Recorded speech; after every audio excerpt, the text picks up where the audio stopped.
अस्सलाम वालेकुम जनाब, होपफुली आप सब लोग खैरियत से होंगे। शुरू करते हैं आज का दिन with some quick revision of last day. Sir, हम लोग क्या पढ़ने आए हैं? बिज़नेस लॉ और कैफ 4 का ये पेपर है। मुझे बताइएगा, आपके कोर्स में कितने चैप्टर्स हैं? 18 चैप्टर्स हैं और 10 लॉज हैं। ऐसे कौन से एरियाज़ हैं जो कि मिलके कॉन्ट्रैक्ट एक्ट बनाते हैं? कितने चैप्टर्स हैं जो कि मिलके कॉन्ट्रैक्ट एक्ट बनाते हैं? कहाँ से कहाँ तक? 10 तक।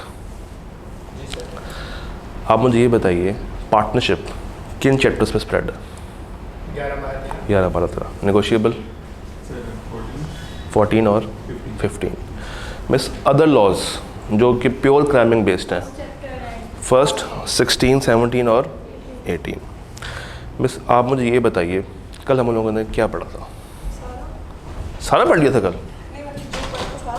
नहीं, जस्ट एक ओवरव्यू कि हम लोगों ने मेन चीज़ क्या पढ़ी थी। हम लोगों ने कल 2 बातें पढ़ी थी, एक इंट्रोडक्शन टू कॉन्ट्रैक्ट और दूसरा ऑफ़र से रिलेटेड कुछ बातें हम लोगों ने कल डिस्कस की थी। कल हम लोगों ने कुछ टर्म्स के ऊपर बात की थी। ये प्रॉमिस किसे कहते हैं? ऑफरर और ऑफरी के दरमियान जो एक समाजी वादा है वो मेरा प्रॉमिस कहलाता है, एक सोशल प्रॉमिस कहलाता है। तो कितनी पार्टीज़ होनी चाहिए कम से कम किसी भी कॉन्ट्रैक्ट में एंटर होने के लिए? 2 होनी चाहिए। एक बंदा जो कि ऑफ़र दे रहा है और जिसको दे रहा है या जो एक्सेप्ट कर रहा है, एक वो पार्टी। अगर मुझे प्रॉमिस को बदलना है एग्रीमेंट में तो मुझे क्या करना पड़ेगा? मुझे उसमें कंसिडरेशन को ऐड करना पड़ेगा। ये कंसिडरेशन क्या होती है? एक वैल्यू होती है। Value for what?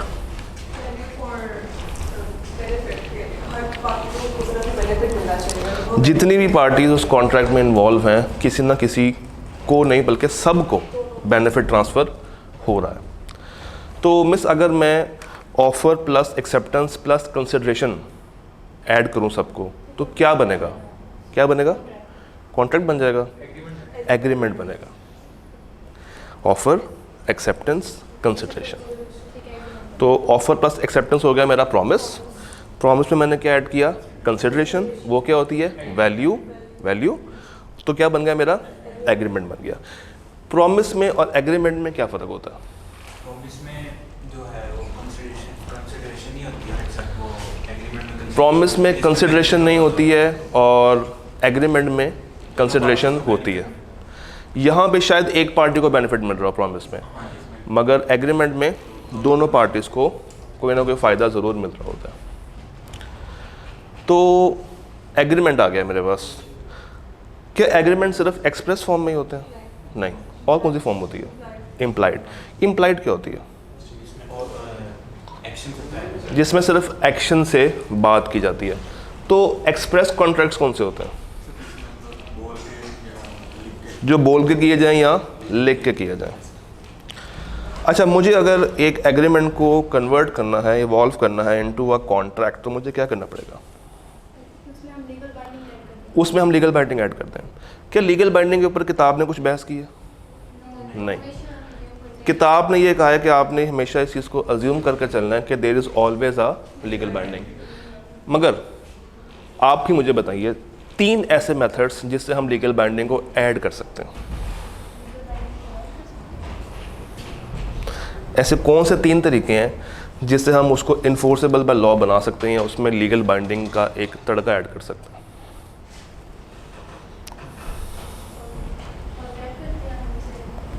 ठीक है। नहीं, लीगल बाइंडिंग क्रिएट कैसे होती है?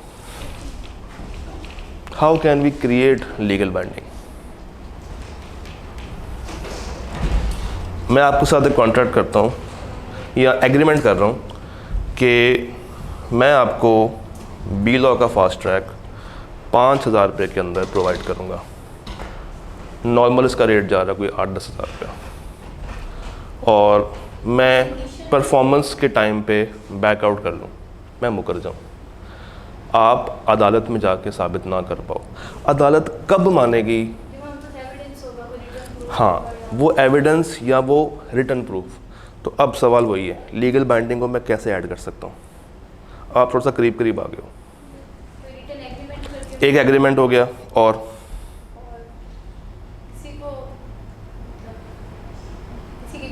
किसी की गवाही हो गई, और तीसरा मेथड लिखवा लेना, गवाही ऐड करवा लेना, और कोई तीसरी बात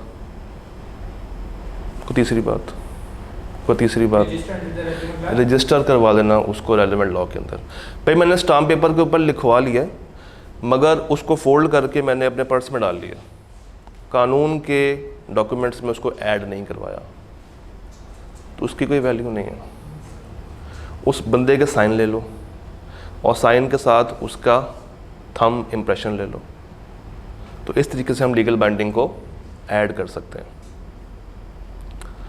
इंट्रोडक्शन टू कॉन्ट्रैक्ट, प्रॉमिस क्या है, एग्रीमेंट क्या है, कॉन्ट्रैक्ट क्या है, फिर एक्सप्रेस और इम्प्लाइड वाली बातें हमें समझ आती हैं।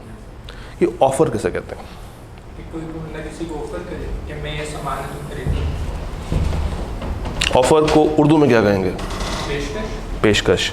तो ऑफ़र की डेफिनेशन आप लोगों ने क्राइम कर ली होगी, तो कौन सुना रहा? थोड़ा सा ऊंची बोलना है। When one person signifies to another his willingness to do or abstain from doing, वो करना चाहता है या वो करने से बाज, आगे with a view of obtaining the assent of that other to such act or abstinence is called an offer। खूबसूरत डेफिनेशन। मतलब अगर आपसे क्या पूछ ले 2 नंबर के लिए, 3 नंबर के लिए, तो ये फ्री के नंबर है, बिल्कुल फ्री के मार्क्स हैं, इसमें आपने कुछ सोचना ही नहीं है। जो बात आपने लिखी हुई है, याद की हुई है, उसको आपने एज इट इज़ प्रोड्यूस कर देना है। अच्छा, एक ऑफ़र को वैलिड करने के लिए हमें कुछ एसेंशियल्स देखने पड़ते हैं, वो कौन से होते हैं? एक एक बताना, हम लोग 5 बैठे हुए हैं। एक सर्टन होनी चाहिए और डेफिनेट होनी चाहिए। इसका मतलब क्या? किसी भी तरह का कोई इबाहम ना हो, कोई कन्फ्यूजन ना हो, डेलिबरेट गलती ना हो रही हो, सारी बातें हमने as it is proper way में बताई हो कि क्या है, कब है, क्यों है, कैसे, या सारे सवालों का आंसर उसको हमने पहले से दिया हो। दूसरी, प्रॉपरली कम्युनिकेटेड होना चाहिए। ऐसा नहीं है कि मैं कुछ बोलूं और दूसरी पार्टी तक आवाज़ ना जाए, तो उस तक आवाज़ भी पहुंचे, उसके बाद मेरी समझ में भी आए, उसकी नॉलेज में आ जाए। और अगर हम पोस्ट से कर रहे हैं तो नॉलेज में जाना ज़रूरी नहीं है। हमने अगर पोस्ट कर दिया और उस बंदे तक पहुंच गया, इट मीन्स कि हमारी ऑफ़र उस तक कम्युनिकेट हो गई है। वो पढ़ता है, वो नहीं पढ़ता, वो बात की कहानी है। आज हम लोगों ने इस बात के ऊपर मज़ीद बहस भी करनी है। There should be more than one person, यानी कि कम से कम 2 लोग होने चाहिए। लॉफुल, जिस चीज़ की ऑफ़र की जा रही है उसके अंदर जो ऑब्जेक्ट है वो लॉफुल होना चाहिए। ऑफ़र करने वाला शख्स क्या कहलाता है? ऑफरर या ऑफरी? ऑफरर। तो ऑफरर उसके अंदर कोई कंडीशन ऐड कर सकता है। इसका मतलब ये है कि वो उसमें कोई शर्त ऐड कर सकता है कि आपने मुझे इस तरीके से रिप्लाई करना है, आपने मुझे इस मोड पे रिप्लाई करना है, मुझे ये वाली चीज़ ऐसी चाहिए, तो वो अपनी तरफ से कोई कंडीशंस ऐड कर सकता है। चलें, कंडीशन ऐड कर दिए, दूसरी पार्टी के पास ऑफ़र प्रॉपर्ली कम्युनिकेट भी हो गई है, उसकी नॉलेज में भी आ गई है। अब जो बंदा ऑफ़र कर रहा है, ऑफरर, उसने ये एक्सपेक्ट करना है कि दूसरी पार्टी उसको एज इट इज़ उसी के मुताबिक जवाब देगी, आंसर करेगी। तो अगर दूसरी पार्टी डिफ़ॉल्ट कर जाए, इसने कहा था कि आप मुझे ख़त का जवाब ख़त पे दें, दूसरी पार्टी ने ईमेल कर दी, मेरे पास क्या राइट्स हैं? ऑफरर के पास क्या क्या राइट्स हैं?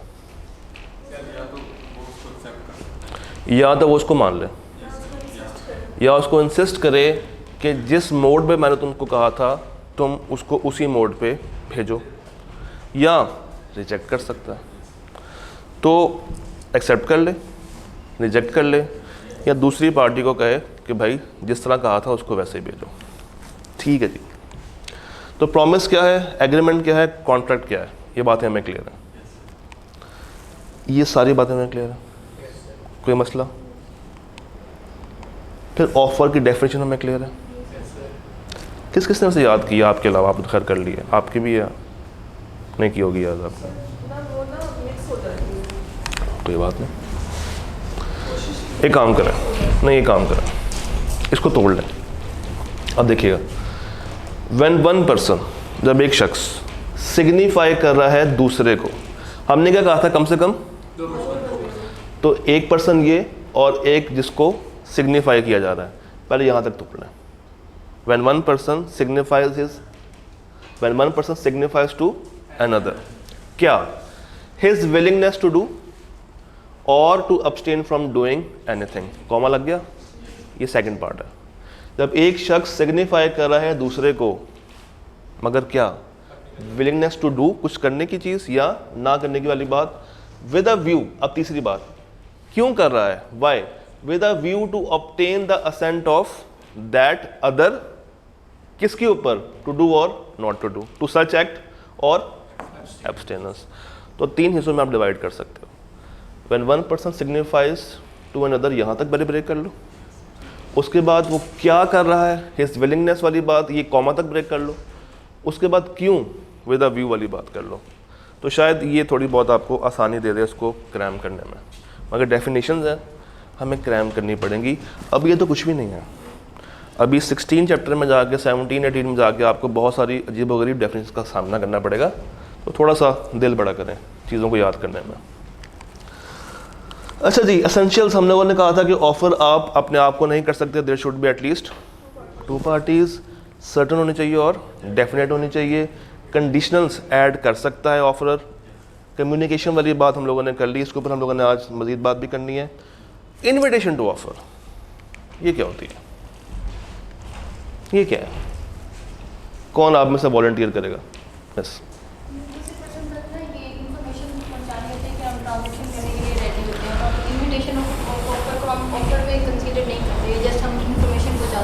इन्विटेशन इस कि आपने उसको किसी बात की कोई खसूसियात बता दी हैं, कोई प्रॉपर्टीज़ बता दी हैं कि भाई ये चीज़ इस तरीके से है, हम लोग इसको ऐसे डील करने जा रहे हैं। अगर आपका दिल करता है तो आएँ और आके हमसे बात कर ले, हमसे मिल लें।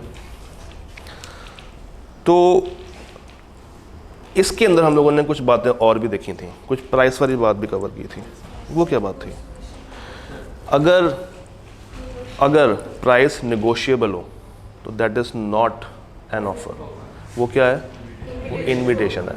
अगर प्राइस फिक्स हो फिर वो ऑफर है। प्राइस फिक्स है मगर साथ लिखा हुआ है कैन बी बारगेन्ड, तो वो क्या है? इनविटेशन टू ऑफर है। प्राइस है ही नहीं, वो भी इनविटेशन टू ऑफर है कि आओ और आके मेरे से प्राइस के ऊपर बहस करो, बात करो। यहाँ तक क्लियर है? कल हम लोगों ने सब पढ़ लिया था, बस ये लैप्स वाली बात रह गई थी कि एक ऑफ़र कैसे कैसे ख़त्म की जा सकती है, रिवोक की जा सकती है, लैप्स हो सकती है। शुरू करते हैं। एक ऑफ़र है, ये कब ज़िंदा रह सकती है? कब तक ज़िंदा रह सकती है? जब तक, आसान बात से पहले स्टार्ट कर लेते हैं ना। एक ऑफ़र है, मैंने आपसे एक ऑफ़र की, आपने या मेरे ऑफ़र को एक्सेप्ट किया या रिजेक्ट किया। तो अगर आपने एक्सेप्ट कर लिया तो वो क्या बन गया? या प्रॉमिस बन जाएगा या एग्रीमेंट बन जाएगा। तो इसका मतलब ये है कि अब वो ऑफ़र तो नहीं है, ख़त्म हो गई है। तो जब आप ऑफ़र को एक्सेप्ट कर लो तो मेरी ऑफ़र ख़त्म हो गई। तो पहला पॉइंट क्या है? एक्सेप्टेंस के बाद मेरी ऑफ़र लैप्स हो जाती है। जब आपने मेरी बात को एक्सेप्ट कर लिया, इसका मतलब है कि आपने एग्रीमेंट या कॉन्ट्रैक्ट या प्रॉमिस कुछ भी बन गया। तो जो मैंने आपको ऑफ़र दी थी अब वो मौजूद तो नहीं है, वो तो ख़त्म हो गई है, डन एंड डस्टेड। तो आफ्टर एक्सेप्टेंस मेरी ऑफ़र ख़त्म हो गई। फिर मैंने आपको ऑफ़र दी, आपने कहा सॉरी सर मैं ये काम आपके लिए नहीं कर पाऊँगा, आपने मुझे रिजेक्ट कर दिया, एक्सप्रेस रिजेक्शन हो गई। तो क्या अब वो ऑफ़र ज़िंदा है? तो सेकंड पॉइंट क्या आ गया? रिजेक्शन। तो एक्सेप्ट कर लो या रिजेक्ट कर लो, दोनों केसेस में एग्जिस्टिंग ऑफर जो मैंने की है वो मेरी ख़त्म हो गई है, लैप्स हो गई है। Express rejection by the offeree या नॉन एक्सेप्टेंस। फिर an offer once accepted becomes a contract, और उसके बाद हम उसको रिवोक नहीं कर सकते। तो आखिरी 2 पॉइंट्स क्लियर है, ये आसान बात है। अब आगे चलते हैं। मैंने आपको ऑफर दी, उस ऑफर में कंडीशंस हैं, आपको वो कंडीशन समझ नहीं आई या आपने वो कंडीशंस फुलफिल नहीं की। अब मेरे पास कुछ राइट्स थे, या मैं मान लेता या मैं इनकार कर देता। और अगर मैं इनकार कर दूं और आपने मेरी कंडीशंस को पूरा नहीं किया, तो क्या वो ऑफ़र अब खड़ी हुई है? नहीं। तो अगर non fulfilment of condition precedent to the offer, precedent कहते हैं उसमें मौजूद, तो अगर उसमें कुछ कंडीशंस थी और आपने वो कंडीशंस को फुलफ़िल नहीं किया, इट मीन्स कि वो एग्जिस्टिंग ऑफ़र मेरी ख़त्म हो चुकी है, अब वो मौजूद ही नहीं है। आपसे मैंने कहा था मुझे आपने व्हाट्सएप करना है, आपने नहीं किया, बात ख़त्म। आपने यहाँ पे एक्सप्रेसली रिजेक्ट नहीं किया, आपने मुझे मना नहीं किया, मगर आपने कुछ ऐसा कर दिया जिससे ऑटोमेटिकली वो ऑफ़र मेरी ख़त्म हो गई है, लैप्स हो गई है। तो if there is any condition और अगर हम उसको फुलफ़िल ना कर पाएँ, तो जिस बंदे ने ऑफ़र दी है वो ऑफ़र तमाम हो जाती है। इसको इम्प्लाइड रिजेक्शन भी कह सकते हैं। तो तीसरा पॉइंट क्या आ गया मेरे पास? Non fulfil of condition. 3 बातें क्लियर हैं? मैंने आपको ऑफर दी थी और ऑफर में कहा था कि ये ऑफर 3 दिन तक वैलिड है, ये ऑफर 3 दिन तक वैलिड है। चौथा दिन आ गया और आप मेरे पास आ गए कि सर मुझे कबूल है, कि अब मैं उसको मानूंगा? नहीं। इसका मतलब ये है कि अगर कोई ऑफ़र टाइम बाउंड हो, अगर उसमें कुछ टाइम ऐड कर दिया हो, हमने ये कहा हो कि भाई ये इतने टाइम के लिए वैलिड है, तो अगर वो टाइम लैप्स कर जाए, अगर वो टाइम ख़त्म हो जाए, तो मेरी ऑफ़र ख़त्म हो जाएगी। कॉलेज ने कहा डिस्काउंट्स अवेलेबल हैं फॉर फर्स्ट 7 डेज़। 10वें दिन आप आके कह रहे हैं कि सर वो मुझे डिस्काउंट चाहिए, तो कॉलेज क्या कहेगा आपको? ख़त्म हो गई है, चीज़ें ख़त्म हो गई है।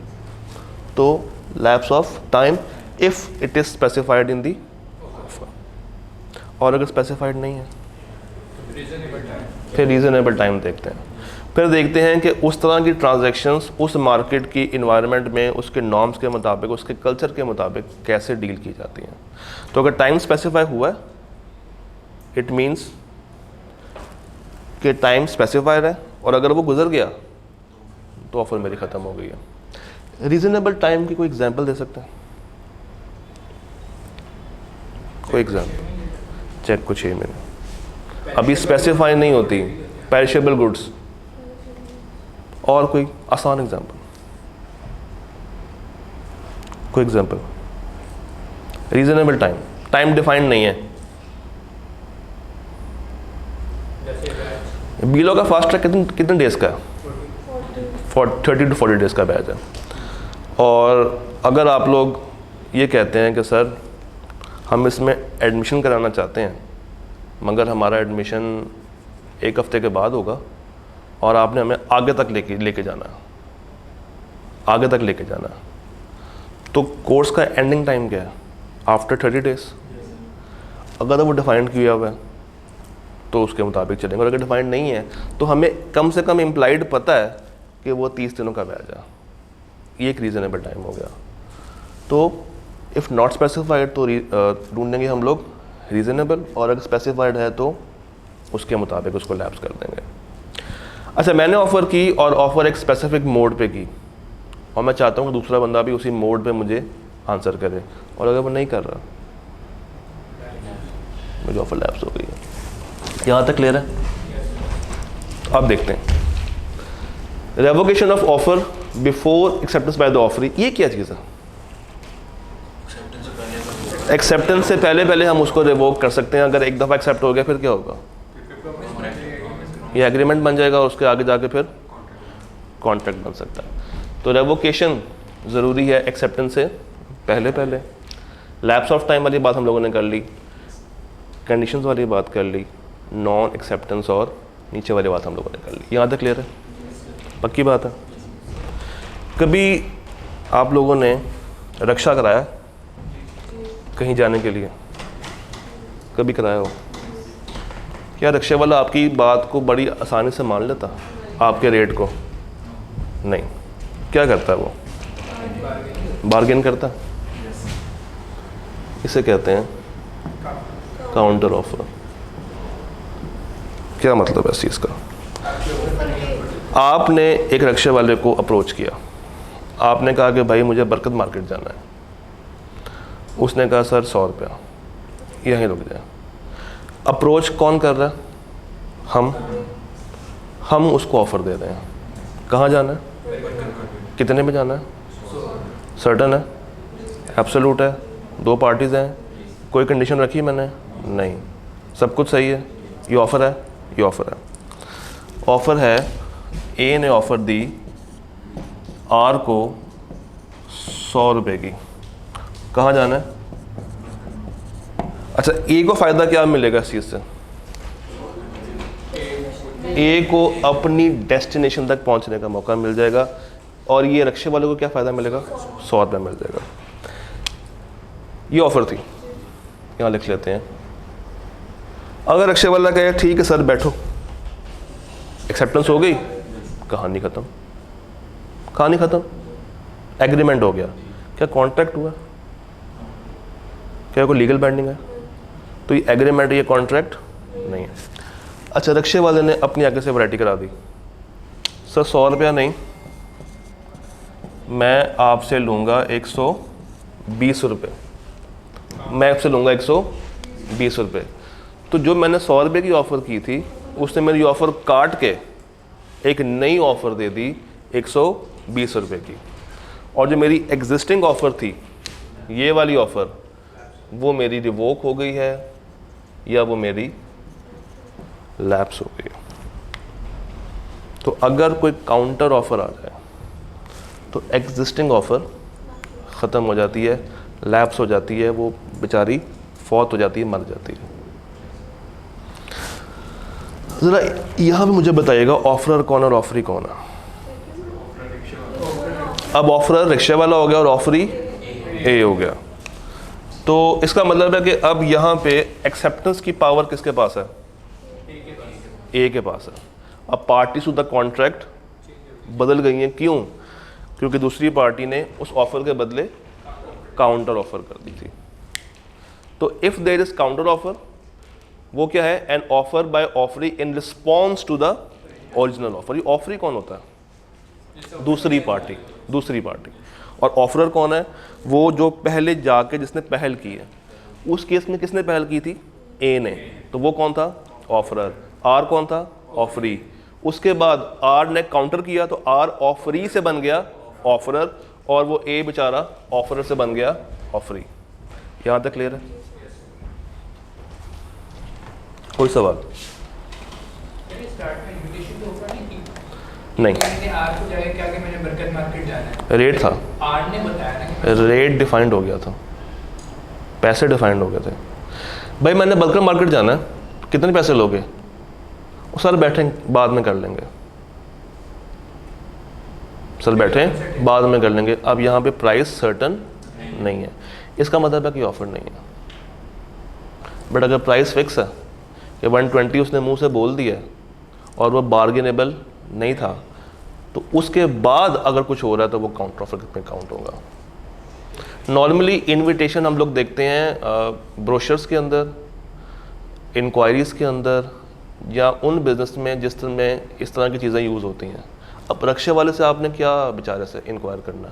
वो तो एक मासूम सा बंदा पहले ही है, हालात से पछताया हुआ, ज़माने से तंग आया हुआ, गैस के रेटों को देखता हुआ, परेशान हाल, सुबह घर से आया होगा बीवी से लड़ के, और फिर आपसे भी वो अगर लड़ना बैठ जाए तो फिर क्या फ़ायदा बेचारे का?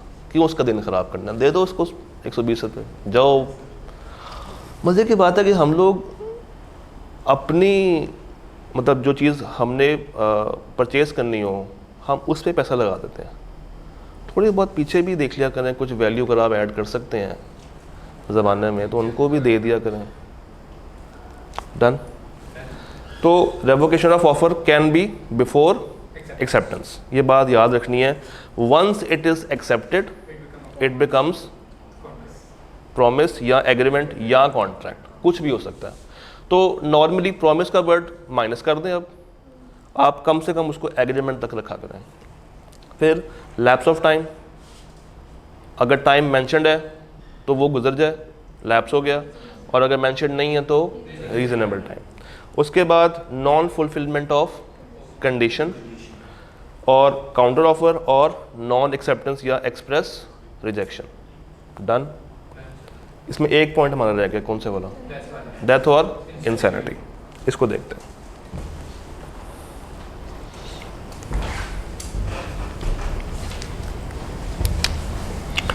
ए भाई ने एक ऑफर की थी बी भाई को।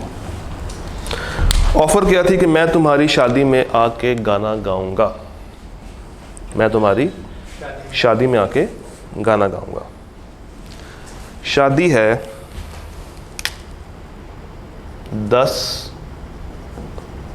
अगस्त को और ऑफर की जा रही है 5 अगस्त को। बी ने कहा था ओके। बी ने क्या कहा था? ओके। इसका मतलब है कि हम एग्रीमेंट तक पहुंच गए। जब बारी आई गाना गाने की तो ये भाई अल्लाह को प्यारे हो गए, इनकी डेथ हो गई या इंसेन हो गए। इंसेन कहते हैं अगर आपका दिमागी तवाज़ुन हिल गया, ख़राब हो गया, आप साउंड माइंडेड नहीं। तो मुझे सिर्फ ये बताइए, क्या इसके फैमिली मेंबर्स ये कॉन्ट्रैक्ट पूरा कर सकते हैं? क्या इसके जो घर में जो उसने सोगवारान छोड़े हैं, क्या ये इस बी की शादी में जाके गाना गा सकते हैं? नहीं। क्यों? ऐसा क्यों हुआ? ऐसा क्यों होगा? वजह बताएं। कर सकते हैं अगर वो सिंगर ही ना हो, फिर उसकी आवाज़ नहीं लेकर आ सकते, उसके स्किल्स नहीं ला सकते। ये कॉन्ट्रैक्ट पर्सनल नेचर का, ये कॉन्ट्रैक्ट पर्सनल नेचर का। तो हर वो कॉन्ट्रैक्ट जो कि उस शख्स पे ही डिपेंड करे कि उसके अलावा वो कोई भी पूरा नहीं कर सकता, तो यहाँ पे वो वाली परफॉर्मेंस नहीं दी जा सकती जो कि इसने देनी थी आगे। ये बात समझ आती है? अब इस बात से मैं कुछ और लिंक करूँगा।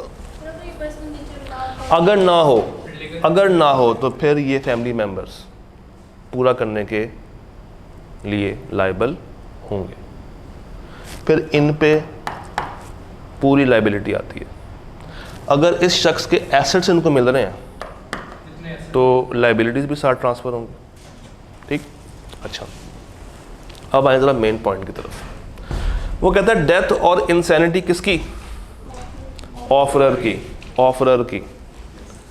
If the fact of his death और insanity comes to the knowledge of the acceptor before acceptance. Acceptance ना की हो, एक्सेप्टेंस अभी ना की हो और दूसरी पार्टी तक खबर पहुंच जाए कि भाई इसकी डेथ हो गई है, दूसरी पार्टी तक उसकी खबर पहुंच जाए कि इसकी डेथ हो गई है, तब इसको हम आसानी से लैप्स कर सकते हैं। मैंने जस्ट वो एग्जांपल दी है ये फैमिली मेम्बर्स वाली बात बताने के लिए। उसका अभी तक इससे कोई ख़ास लिंक नहीं है क्योंकि वहाँ पे हम एग्रीमेंट तक पहुँच गए हुए थे, बी ने एक्सेप्ट कर लिया हुआ था। यहाँ पे अभी एक्सेप्टेंस नहीं हुई, उसने कहा बिफोर एक्सेप्टेंस। तो अगर डेथ हो जाए या इंसेन हो जाए, कौन? ऑफरर। भाई जिसने ऑफ़र की थी वो अब है ही नहीं, इंसेन हो गया है, उसकी डेथ हो गई है, तो डेफिनेटली अगर एक्सेप्टेंस नहीं हुई तो उस शख्स को क्या एक्सेप्ट करना चाहिए? एथिकल क्या है? एथिकल क्या है कि वो उसको एक्सेप्ट ना करे। और उसको अगर पता भी हो और फिर भी वो एक्सेप्ट कर ले, फिर क्या होगा?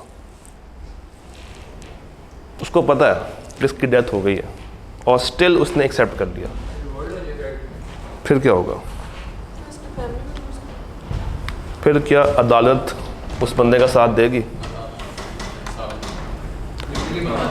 हाँ, ये दो बातें हैं, यहाँ से दो बातें निकलती हैं। उसको पता था या उसको पता नहीं था, उसकी नॉलेज में था या उसकी नॉलेज में। अगर उसकी नॉलेज में हो और वो कबूल कर ले तो क्या होगा, और अगर उसकी नॉलेज में ना हो और वो कबूल कर ले तो क्या होगा? किसी के पास किताब पढ़ी भी ICAP की है? दिखाओ जरा। ICAP ने यहाँ पे 2 केस बनाए हुए हैं, मैं आपको उन्हीं केस से ये बात बताता हूँ। दिखाना।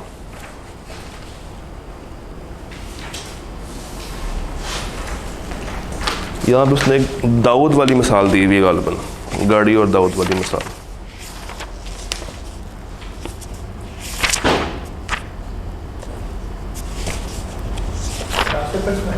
नहीं, इसी में ही है।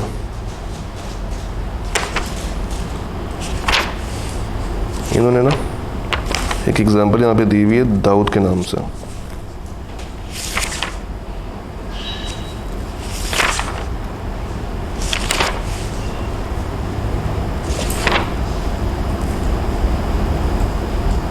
ये वो कहता है, उसको बना लेते हैं यहाँ पे। ये इसलिए करवा रहा हूँ क्योंकि ये इम्पोर्टेंट है बाकी एग्जाम्पल्स में से, क्योंकि बच्चे अक्सर कंफ्यूज रहेंगे कि उसको पता था या उसको पता नहीं था। देखते हैं जी। Z ऑफर्स D कि वो गाड़ी बेचना चाहता है 3 मिलियन की। किसको? D को। कब? 15 जनवरी को ये ऑफ़र गई है। ऑफ़र 15 जनवरी को देने के बाद जैन भाई जो हैं वो 18 को अल्लाह को प्यारे हो गए, इनकी डेथ हो गई है। और इस शख्स ने ये कबूल किया है कब? 20 तारीख को। कब कबूल किया? अब बताएं क्या होगा।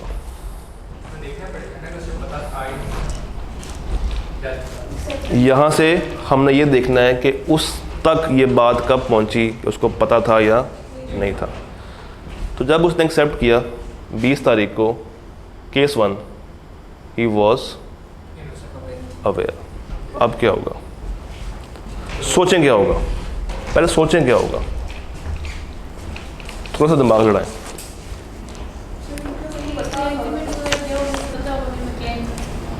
अच्छा, और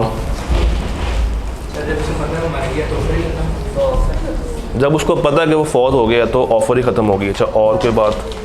और कोई बात?